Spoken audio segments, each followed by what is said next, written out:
ఈ కథ హిరణ్యకశిపుడు చనిపోయిన తర్వాత నరసింహుడు శరభుడు మధ్య జరిగిన యుద్ధం. హిరణ్యకశిపుడిని సంహరించిన తర్వాత లోకంలో శాంతి నెలకొంది. ప్రజలందరూ భయం లేకుండా జీవిస్తున్నారు. ప్రజలు హర్షధ్వానాలు చేస్తూ దేవతలు సంతోషంగా కాంతులు వెదజల్లుతున్నారు. కానీ నరసింహుడి కోపం ఇంకా చల్లారలేదు. ఆయన గర్జనతో అగ్నిపర్వతాలు వణికాయి, నదులు ఉప్పొంగాయి, భూమి మొత్తం కంపించింది. దేవతలు నరసింహుడిని చూస్తూ ఒకరినొకరు భయంతో చూసుకున్నారు. ఈ నరసింహుడి కోపం తగ్గకపోతే లోకానికి ప్రమాదం జరుగుతుందని దేవతలు చాలా భయపడ్డారు. కైలాస పర్వతంపై ధ్యానం చేస్తున్న శివుడు కళ్ళను తెరిచి తన చేతిని పైకెత్తి ప్రపంచానికి సమతుల్యతను తిరిగివ్వాలని నిశ్చయించుకున్నాడు. శివుడు కాంతివంతంగా మారి సింహరూపం, పక్షరూపం, మృగరూపం కలిసిన శరభుడి అవతారం ధరించి నరసింహుడి కోపాన్ని ఆపుతానని గర్జించాడు. శరభుడు తన విపులమైన మహారెక్కలను విప్పి ఆకాశాన్ని కప్పి గర్జిస్తూ తాను శక్తితో ఈ విధ్వంసాన్ని ఆపుతానని ప్రకటించాడు.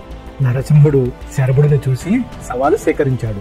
నరసింహుడు తన గోర్లు బిగించి శరభుడి వైపు కళ్ళల్లో అగ్నితో చూస్తూ ఎవరూ తన శక్తిని ఎదుర్కోలేరని గర్జించాడు. ఇద్దరు ఎదురెదురుగా నిలిచారు.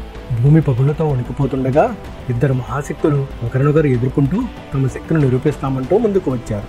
నరసింహుడు మెరుపు వేగంతో శరభుడి మీదకి దూకి తన బంగారు గోర్లను విసురుతూ ఎవరూ తన దాడిని ఆపలేరని గర్జించాడు. శరభుడు తన మహారెక్కలను విప్పి దాడిని అడ్డుకొని ఉరుములా నవ్వుతూ నరసింహుడి శక్తి తన ముందు పనికిరాదని అన్నాడు.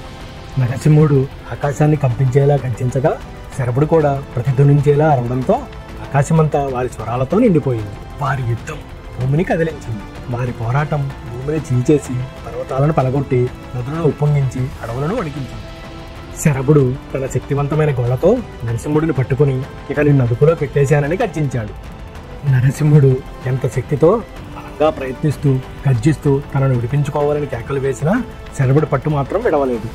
దేవతలు ఆకాశంలో చేతులు జోడించి పూజలు చేస్తూ శివుడిని ప్రార్థిస్తూ ఈ యుద్ధాన్ని ఆపి ప్రపంచాన్ని కాపాడమని వేడుకున్నారు. శివుడి దివ్యశక్తితో శరభుడిలో ప్రవహించి అతని కళ్ళల్లో జ్ఞానం మెరిసి అతని కోపాన్ని నియంత్రించి అగ్నిజ్వాలలు మెరుస్తూ శాంతమయ్యాడు. శరభుడు నరసింహుడి ముఖానికి దగ్గరగా వచ్చి మృదువుగా మాట్లాడాడు. కోపం విధ్వంసం చేస్తుంది, కానీ కర్తవ్యమే లోకాన్ని రక్షిస్తుంది అని చెప్పాడు. ఆయన కర్తవ్యాన్ని గుర్తు చేశాడు. శరభుడి జ్ఞానవాక్యాలు విని నరసింహుడి కళ్ళల్లోని అగ్ని మెల్లగా చల్లారిపోగా ఆయన లోతుగా ఊపిరి పీల్చుకుని తన కోపం వల్ల నష్టమైందని అంగీకరించాడు. దేవతలు స్తోత్రాలు పాడుతూ వారి స్వరాలు రంగుల తరంగాల్లా వ్యాపించి వాతావరణం శాంతితో నిండిపోయింది. నరసింహుడు పగిలిన భూమిని చూస్తూ తన చేతిపై చెయ్యి పెట్టుకుని తన కోపం వల్ల లోకానికే నష్టం జరుగుతుందని గ్రహించాడు. నరసింహుడు శివుని ముందు మోకాళ్లపై తల వంచి కూర్చుని వినయంతో ఇకపై శాంతిని ఎంచుకుంటానని నమస్కరించాడు. శరభుడు భీకర రూపం విడిచి తన రెక్కలను మృదువుగా ముడుచుకుని చిరునవ్వుతో సమతుల్యత మళ్లీ స్థాపించబడిందని చెప్పాడు. లోకంలో మళ్లీ శాంతి నెలకొంది. నదులు ప్రశాంతంగా ప్రవహించగా, అడవులు పచ్చదనంతో నిండగా, జంతువులు సంతోషంగా తిరిగి వస్తుండగా నరసింహుడు లోకం రక్షితమైందని అన్నాడు. దేవతలు ఆనందంతో పూలు జల్లుతూ జ్ఞానం కోపాన్ని జయించిందని గీతాలు పాడుతూ చాలా సంబరపడ్డారు. నరసింహుడు శరభుడు ఇద్దరూ పక్కపక్కన నిలబడి చిరునవ్వులు చిందిస్తూ పిల్లలు ఆనందంగా తిరుగుతుండగా జ్ఞానం, శాంతి ఎప్పుడైనా నిజమైన విజయాన్ని ఇస్తాయి అని ప్రకటించారు. ఇలాంటి మరిన్ని వీడియోస్ కోసం please like and subscribe my channel.